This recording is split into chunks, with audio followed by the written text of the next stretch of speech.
ஜெய் சீதாராம். அடியன் பாதுகாத. இன்னைக்கு என்ன ஸ்டோரி பார்க்க போகிறோம்? ராமாயணத்துலேருந்து பார்ப்போம். வடூர் வடபாதையில் கைலமட்டு வயராட்சியில் செங்குளத்து பக்கத்தில் இருக்க காமாட்சி அம்மன் கோயிலேருந்து பேசுகிறோம். அருள்சாமி வந்துருக்கு, நல்லா எல்லாத்தையும் கழுவி குளிப்பாட்டி வச்சிருக்கு. கோயில் சுத்தமாக இருக்குது. அதுக்கு முன்னாடி மகாபாரதத்தில் ஒரு சின்ன கதை ஒன்று பார்ப்போமா?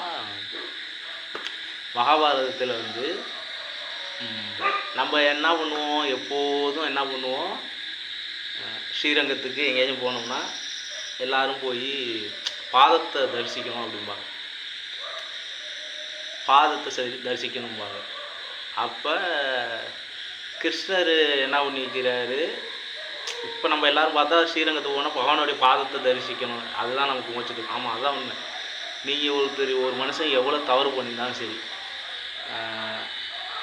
ரொம்ப இக்கட்டான பெரிய தவறு செஞ்சிருந்தாலும் அந்த தவறு செஞ்சிட்டான், உடனே போய் காலில் விழுந்துறியா, அவன் காலில் விழுந்துறியா, அப்போ தான் இவனை காப்பாற்றணும்னு போய் காலில் விழுந்து. ஏன்னா காலுக்கு அவ்வளோ ஒரு சக்தி. பாதத்தில் போய் விழுந்துட்டோம்னா அடிக்க வரவனா இருந்தாலும் சரி, வெட்ட வரணும் சரி, நம்ம காலை பிடிச்சிட்டா இனிமேல் இருந்தால் அவனை அடிக்கிறது விட்டுக்குது அப்படின்ட்டு விட்டுருங்க. ஏன்னா அந்த பாதத்துக்கு அவ்வளோ ஒரு மகத்துவம். அதனால தான் மகாலட்சுமி பார்த்தா காலை பகவானுடைய பாதத்தை பிடிச்சிக்கிட்டே இருப்பாங்க. அதுமாரி அதனால தான் செல்வம் மகாலட்சுமிக்கு எங்கேருந்து செல்வம் வருது அப்படின்னா அதனால தான் காலை பிடிக்கிறதுனால தான். அதான் காலை பிடிச்சா எல்லாமே கிடச்சுன்னு சொல்லுவாங்கள்ல, அந்த மாதிரி. அப்போ என்ன பண்ணுறாங்க, பகவானுடைய அந்த திருவடிக்கு அவ்வளோ ஒரு மகத்துவம்.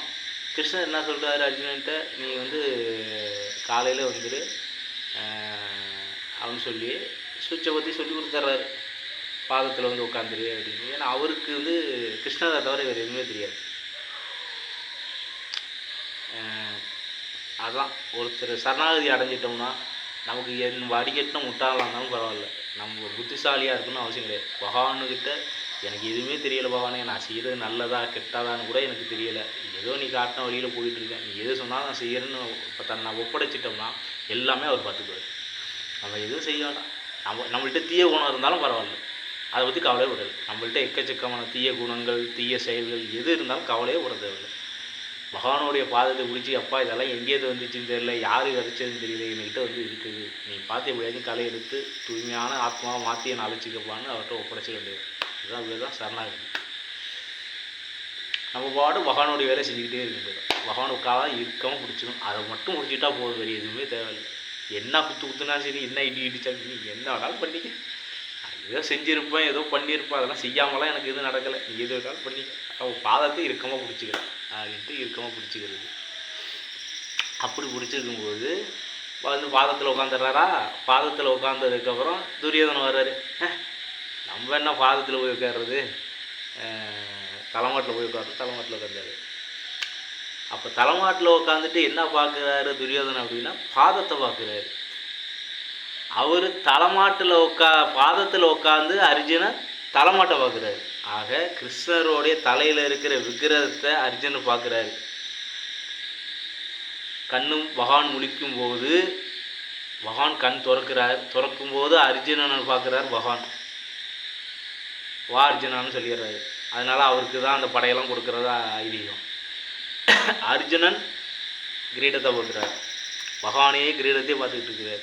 பகவானை கிரீடத்தை பார்க்கும்போது அவருக்கு எதை பார்த்தாரோ அது அரசாட்சி கிடச்சிருது அர்ஜுனனுக்கு.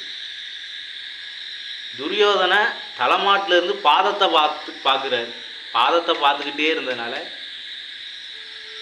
பகவானுடைய மோட்சம் கிடச்சிது சீக்கிரமாக. அர்ஜுனனுக்கும் லேட்டாக தான். இவர் எப்போ பாதத்தை பார்த்துட்டாரோ அப்போயே முடிஞ்சு வைத்து இவரோட பாவங்கள்லாம் தொலைக்கப்பட்டது. தொலைஞ்சி சீக்கிரம் பகவான்கிட்ட போய் ஐக்கியமாயிடுறாரு. இதுலேருந்து உங்களுக்கு என்ன புரியுது, பகவானுடைய தலைமாட்டிலேருந்து பாதத்தை பார்த்துக்கிட்டு இருந்தார். பாதத்தை பார்த்ததுனால இவருக்கு சீக்கிரம் மோட்சம், எல்லா பாவமும் தொலைக்கப்பட்டது. அவர் கிரீடத்தை பார்த்துருந்தாரா, அப்புறம் கிரீட ராஜாவுக்கு உள்ள அந்த அணுகர்கள்லாம் அருள் அழிச்சிட்டாரு. அவர் ராஜாவாண்டு அப்புறம் அந்த பாவப்புண்ணியெல்லாம் கழிச்சு அதுக்கப்புறம் கடைசியில் தானே மோட்சத்துக்கு போனார். ஆனால் இவருக்கு சீக்கிரமாக கிடச்சிட்டில்ல. அதனால தான் அந்த பாதுகா தேவிக்கு அவ்வளோ ஒரு மோட்சம். நீங்கள் எந்த கோயிலுக்கு போனாலும் ஜடாரி வைப்பாங்க, அதில் பகவானுடைய பாதம் ஆச்சாரியோட பாதம் இருக்கும். அதுதான் பாதுகா தேவியை பாதத்தை பிடிச்சா ஈஸியாக பகவான்கிட்ட போய் அடைஞ்சிடலாங்கிறது ஒரு கதை. ஜெய் சீதாராம். இது ஒரு ஸ்டோரி.